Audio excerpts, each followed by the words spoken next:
Hey, what's up everybody? Laser After back with a brand new video. In today's episode, we're going to talk about how to establish personal credit the proper way using primary trade lines and authorized users in conjunction with one another to get the best type of results and outcomes. And what are some of the warning signs when it comes to establishing personal credit with these two methods? And the reason why we're doing this is because it's one of the most common questions I got on my channel, in addition to private emails that users have sent me in order to request some clarity in reference to this area. And because it is such an interesting topic, I wanted to go ahead and do a video on this today so that you can get the clarity, and hopefully I can give you the answer that you're looking for in reference to how to establish credit properly using these two methods.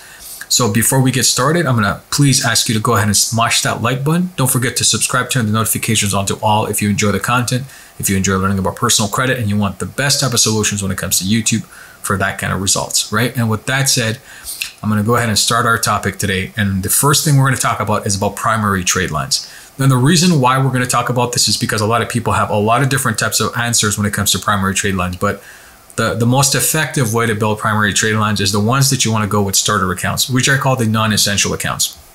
These non-essential accounts are essentially accounts that you already have, from very basic level creditors, like for example, My Jewelers Club, Hutton Chase, New Coast Direct, Self.Inc., which is a common savings plan that you can dedicate an amount towards. And by the end of the 12 months, you can have the option to withdraw that money. It's FDIC insured. On top of that, it enables you to establish credit. So that's one of the other suppliers that you can look at. Now, the links of these suppliers are going to be left in the description of this video, so you can go ahead and check that out. Now, obviously, there's a whole lot of people that'll do the same, but I want to give you something a little bit different today. I'm going to give you the strategy on how to use them effectively, right? So a lot of people will also look at authorized users, and that's going to be the second part of this video. But authorized users, when you combine them with the primary trade lines that we just discussed in this list, there are some interesting results that you can create. So before we talk about the results, let's talk about how to use them effectively. So I'm assuming now you're stepping into the territory where you basically want to get some primary trade lines. You just basically cleaned up your credit. But let's assume you haven't cleaned up your credit and you just want to add some primary trade lines. So this is where the advice starts to happen, right? The first thing I'm going to ask you to do, even before you start applying for primary trade lines, or before even you get those primary trade lines, is don't get them unless you have some sort of idea of when your credit is going to be restored. It doesn't necessarily mean you need perfect credit. There's a lot of creditors out there, perhaps even a mortgage that you're applying for, that just looks at the score and an overall idea of your score and some of the previous lending history that you have. That could be some basic level stuff. In that context, you can just simply add an AU or two, or even work with a couple of primaries and season them a bit, and then go for underwriting with a mortgage company. So that could be easy. But to get the optimal results, we need to concentrate on a few things. The first thing you need to do before you apply for any AUs or even these type of non-essential primaries is look at the roadmap that you're going to take when it comes to fixing your personal credit and the potential time frame that it will take for you to get that restored. With everything going on right now, with even significant delays by the credit bureaus themselves and the negligence by the credit bureaus that are created in recent times, the most important thing you need to understand is how you're going to take advantage of the time frames. So a lot of people are getting results in 45, 60. Some people are getting 60 to 90. Some people are getting 90 to 120, so it's taking a little bit of time. Given that the condition, we have to think about what's the best way for us to take advantage of this. And that is basically understand the time frames in reference to your unique circumstances, scenarios, right? Sometimes you look at credit and you see, okay, well, a creditor seems to give me a late payment, even though there's a COVID scenario and they're supposed to give you some sort of deferment, but they're reporting as a late payment. The best thing to do, instead of going against the credit bureaus and trying to dispute and challenge and all that kind of stuff and crossing your fingers hoping for a timely response, is to simply communicate directly with your creditors. They're going to be the ones that are going to adjust that, because at the end of the day, the credit bureaus will take this information and relay it back to them. So there's going to be a buffer in time frame and communication that's going to be lost there, right? So to prioritize the element of time in order to get it the best way possible, I need you to go ahead and call your creditors, give them, have a phone conversation in reference to how to get this adjusted, because that is probably going to be the fastest response you'll get. Okay, so that's the first thing. Second thing we're going to talk about is with this whole scenario, before you even start applying with trade lines, you got to think about, okay, so the timeliness is important. Some of the factors in which you can speed up is basically if you have control over this by simply calling the creditors and your circumstances permit you to take advantage of that. But let's assume you don't have the time and you don't have specific things that are under your control, but rather your credit is just in shambles and there's whole sorts of stuff that's causing you your score to go up. It's causing your ability to go ahead and borrow. So these type of detrimental things are basically the one things that you have to look at. And that's going to lead us to point number 2. And the point number 2 here is before you apply for these trade lines, which first, if you have control, you handle it with creditors.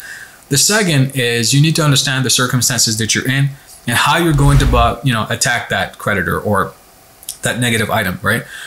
Is it only with one bureau or is it with 3 bureaus, right? And then what you have to do is completely analyze the infrastructure of that account in its entirety.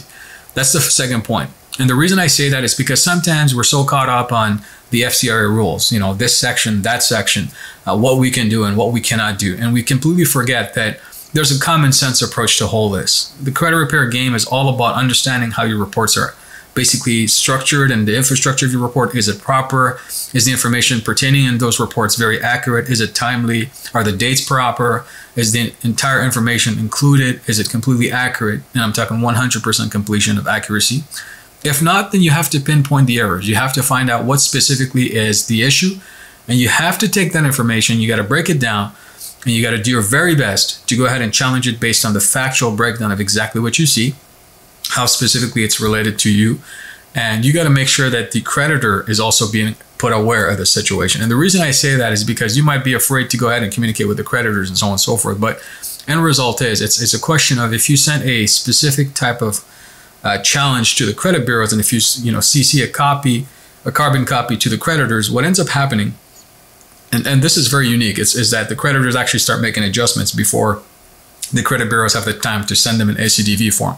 And to be honest with you, a lot of times the credit bureaus don't even send the ACDV forms to the creditors, right? And they say the investigation is complete, and it's just the Oscar system automatically completing this type of investigation on the creditor's behalf, which is technically considered illegal because whenever a challenge or an item is challenged or disputed, they have to conduct a reasonable investigation. And if ever taken to court and the plaintiff goes through a discovery phase, they will find out that there were never any type of ACDVs, which are adjustment forms that are realized or initiated from their side to send to the creditor to go ahead and try to investigate or correct the item.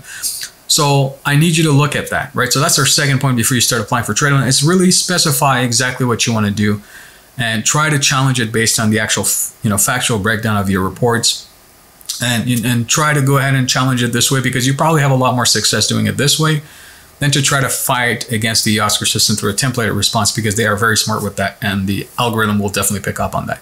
So that's the second point here before applying for trade lines, right? So again, just to go back, the first point we talked about is, can you fix certain things with creditors directly, which you have control over, that can impact the score? Second thing is, if you can't do that and you don't have the direct control, factually break down the information in your credit reports and try to control the way you can go ahead and put out a challenge and dispute based on the factual breakdown of your infrastructure and the infrastructure of your report.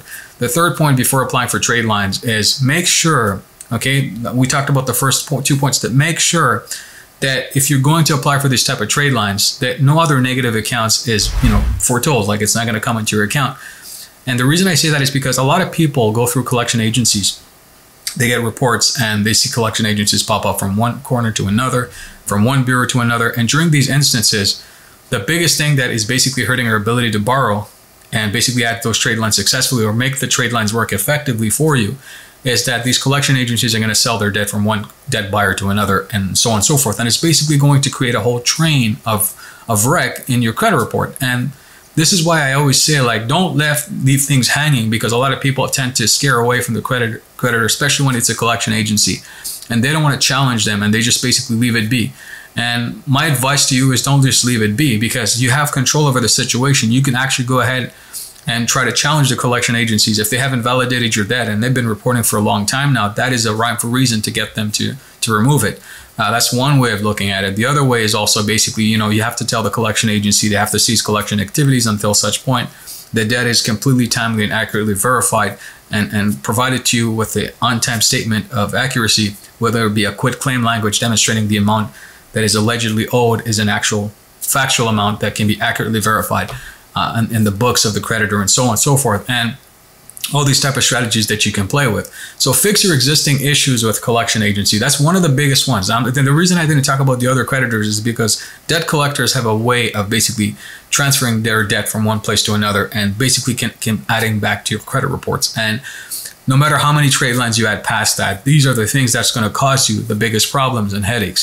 So just one thing to note, right? So those are the three elements, right, that you have to pay attention to even before you add the trade lines. Now, going on to the trade line stuff, let's assume you fixed that and you've adjusted all this type of information and you follow the steps, right? The ones that you have control over, you've adjusted it. Those you don't, you factually broke down your reports on the collection agencies, which is our third point. You've handled the affairs on the previous debt collectors. And now you're on your way to adding trade lines. So given those circumstances, if you don't have any foreseeable negative accounts coming, if you have pretty much a decent payment history, you got a pretty good standing right now, even though you might have a couple negatives like inquiries and some lates, you're still okay to add those primary non-essential accounts, right? Like My Jewelers Club, Hutton Chase, New Coast Direct, and Self.Inc. You can get a secured credit card with your bank and so on and so forth. And that's just a way to start building it. These are the essential steps to building your personal credit. Now, one of the biggest things before you start adding AUs, because authorized users, I believe they should be handy when it comes to a qualification of financing. Right before you qualify for financing or within the 60-day time frame of getting qualified for financing, AUs will be the most useful. So until that point, what you need to do is you need to season the non-essential primary trade lines that you're going to be adding, because that's the way that's going to help you inflate the value of your AUs. And the reason why I say that is because if you get your non-essential primaries today and you start building up that payment history, what's going to happen is you're going to be able to stack that value that you got going on. And it's going to increase the value of your AUs at the end of the day, because now you'll have solid payment history that would have been established. Hopefully, the first 90 days is what you're looking at. And then past that, you start to go ahead and scale your relationships. But also at the same time now, if you add AUs and if you go through underwriting, depending on your previous history prior to even the AUs, that might have a significant effect towards how much you're going to get. Now, one thing I'd like to go ahead and tell you guys is, and this is a bonus here, is after you go ahead and get that situated and you add your AUs prior to financing and your non-essential primary trade lines are somewhat seasoned, the 90-day time frame is done. At that point, what you also want to be very careful with is you might apply with some of the credit card companies and get some sort of approval, or sometimes you might even get denied. I want you guys to go ahead and look up some reconsideration lines and try to call them up. I'm going to try to put some numbers below in this video to see if that helps, because that might help you if you try to call them in. And the biggest thing to do is really to have a conversation with them, right? Not to say, hey, why did I get denied, or why did you deny me, or anything like that, but rather, hey, look, I just applied. What are some of the things that can help me get approved? Because at this point, I've done my best to maintain my credit. I want to establish more, and I've been looking to do business with you guys for a long time. I don't know if you think if that is a serious thing or not, but I definitely want another chance to get approved. Please go ahead and look into this for me, right? So I have a conversation that's genuine, that's authentic, with a serious tone that basically, puts interest in them to do business with you. Because at the end of the day, a lot of people forget is sometimes the way you approach the reconsideration lines can get you denied. And the way you approach them on a positive level, breaking down the facts of specifically why you want to get a credit account with them and why you feel that they would be the ideal credit card, can get you approved for those funding sources. But again, those type of things will only be the most effective if you've established the rules we've discussed here. If you have control, go ahead and take care of some of the negatives. If you have things that you have no control over, look at the infrastructure of your report. Third, don't leave collection agencies hanging, even though you haven't discussed with them for a long time. Communicate your intent to go ahead and challenge that alleged debt, and make sure that they look into that for you, and then they remove themselves from the credit bureaus, as well as stop selling or transferring debt from one place to another. Add your non-essential primary trade lines. The list is going to be in the description of this video, and make sure you season that for at least to get 90 days. Once that's done, then you can go ahead and look into AUs during a 60-day time frame where you're going to go for a funding. Once that's taken care of, assuming you got denied for some of the creditors, go ahead and call the reconsideration lines, because that will definitely help you try to get a little bit more of a conversation going in terms of what you can expect in the future at best when it comes to having a conversation with these people. And of course, they'll give you some idea of what they're looking for. And also, at least you have some knowledge that you can work with for the future when it comes to funding yourself or getting more, financing down the road. So this is a slightly lengthy video, but I wanted to give you guys these golden nuggets, because that's how you're going to procure financing, right? You have to be persistent. You have to understand that you have certain control over certain things, and you have to take advantage of that. Certain things you might not have control, and that's fine and dandy. But at the end of the day, learn and get educated and take the wisdom that you can and build that experience up. Because at the end of the day, everybody's going to need credit at one point or the other. these are the tools that's going to help you go ahead and get it. All right. So once again, if you enjoyed this video, don't forget to smash that like button for me, because every time you guys do that, YouTube will push out my content to other viewers such as yourself who might get my recommended videos. And that's definitely going to help me spread the word. Don't forget to subscribe and turn the notifications on to all. So every time videos like these pop up, you'll be the first to know. In addition to that, I'm going to leave it over to you right now. What specific steps are you looking for clarity in? Are you looking for clarity in terms of the primary trade lines, what you're looking to add for AUs? Are you looking for assistance with your personal credit and where you're stuck? Go ahead and let me know by leaving a comment below this video so that we can have a discussion. And with that said and done, this is definitely your guide and mentor, Ali Tarafter. Definitely catch you guys on the next one. Bye for now.